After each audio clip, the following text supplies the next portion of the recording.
So in this video, we're going to be sending our first transaction.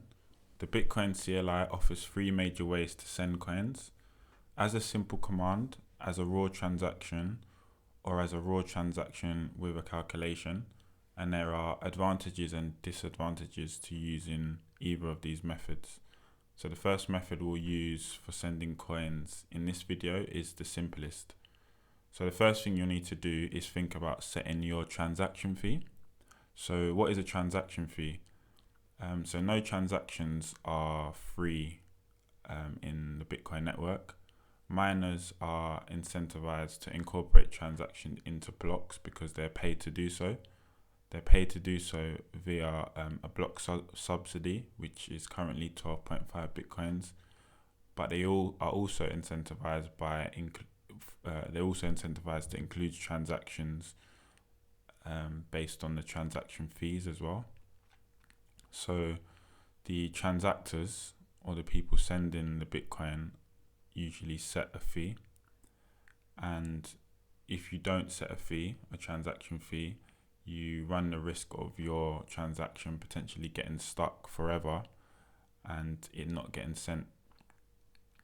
And when you're sending transactions, the simplest way is what you'll see in this video, but there are also other automated methods for creating transactions as well. And in those methods, Bitcoin will calculate the transaction fees for you, so it isn't something you have to worry about. And this is done through what are called floating fees. So the Bitcoin daemon will watch for any transactions that are taking long, and it will automatically calculate how much you should spend on transaction fees. You can also control how much you want to spend on transaction fees via your Bitcoin configuration. So by default, the Bitcoin configuration sets the minimum transaction fee to 1,000 Satoshis or 0.001 Bitcoin. And the transaction confirmation target by default is 6. So if we head over to our terminal and we have a little look at our Bitcoin configuration by opening a nano editor, if we wanted to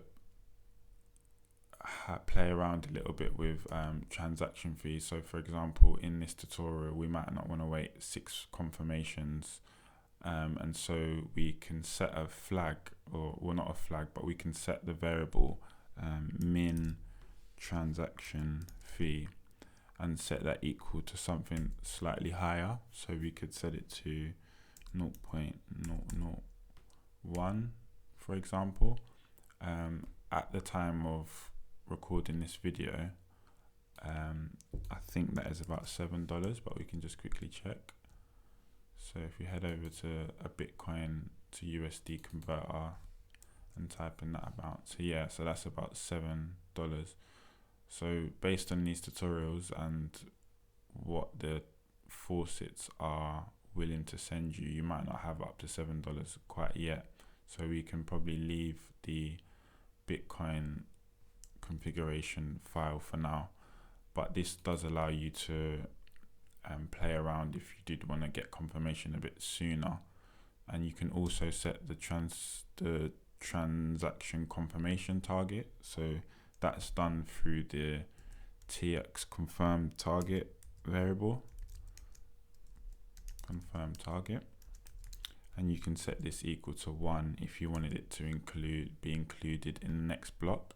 And so what this is basically saying is that we're willing to spend 0.001 or 100,000 Satoshis per kilobyte on every transaction, and we would like to be included in the next block. But for now, we won't do that for now, and we'll just stick to what Bitcoin has as default. So I'll delete those and Control X out of that and not save it. Cool. So the next thing you need to do before sending a transaction is you need to get hold of an address. So you need somewhere to send your coins essentially. So usually someone would send you an address, and perhaps they would also include a signature or sign it to prove that they own the address. Alternatively, they might give you a QR code to scan. So you see this in many of the like wallets available on your mobile wallets, for example, that are available in the app stores. They typically offer QR codes which you can scan, which means there's just less risk of you inputting a faulty address. And so a QR code is basically just an encoding of an address. So the address we're going to use in this video is the one in the testnet faucet. So if we head back to our browser and go to the Bitcoin testnet faucet at bitcoinfaucet.uo1.net, and here it gives us an address where we can send coins back to when we don't need them anymore. So we'll use this address as the address that we're going to send coins to. So I'll just do a copy and have that in the clipboard ready. So once we have an address, we can start to send the coins. And this is done in the Bitcoin CLI via the send to address command. So the Bitcoin CLI has a method send to address. And if we look at the help for that method, send to address. So if we look at the help information for this method, we can see this is to send an amount to a given address, and the arguments it takes is a string with the Bitcoin address to send to and the amount, and some more metadata such as a comment to use to store what this transaction is for, and some things around like the confirmation target. And what it returns is a transaction ID. So here's an example. So the Bitcoin CLI send to address, with the first argument being the address and the second one being the amount that you want to send. So let's go ahead and create our first transaction. So what we're going to use to store the result of our transaction is what is called a command line variable. And because of the nature of how long the addresses are and how complicated they are, this will just make it a lot easier for us to look at our transaction and look at when we use the get transaction command, we don't need to basically copy and paste the result of sending our Bitcoin into like a clipboard or a notepad or anything like that. It will be stored for us directly in the command line. So this will probably make a bit more sense if we go through it. So to set a command line variable, you set the name of what you want to call your variable. So in this case, it's going to be the transaction ID because that's what's being returned from the send address method. And then the syntax is that is going to be equal to $, and then parentheses. And then inside is going to be the result of calling the Bitcoin CLI send to address method.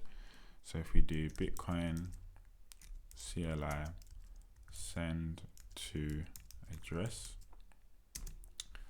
let me just close this, send to address, and the first parameter is the Bitcoin address. So I'm going to head back over to the faucet and grab that again just in case and copy that in. And then the second argument is how much we want to send. So just before I send it, let me check how much I've actually got in my balance. So if I do Bitcoin CLI get balances just to see how much I can actually afford to send. Okay, cool. So I'll send about 0.001 BTC. Okay, cool. So if we head back over, I've got to type that in again because I didn't save it. So it's a transaction ID is the name, and it's going to be equal to $ parentheses, and we're going to use the Bitcoin CLI send to address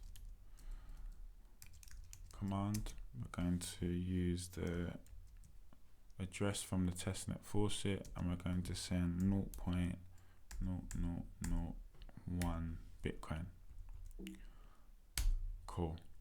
So if we want to see the value that was returned and is being stored in the TXID variable, we can use echo, which will output it to the command line, $TXID,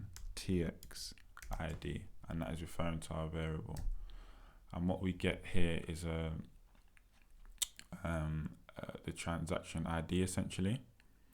And what the transaction ID means is we can use the get transaction method to have a look at some more details about our transaction. So if we clear our terminal and we can examine our transaction using the Bitcoin CLI get transaction command,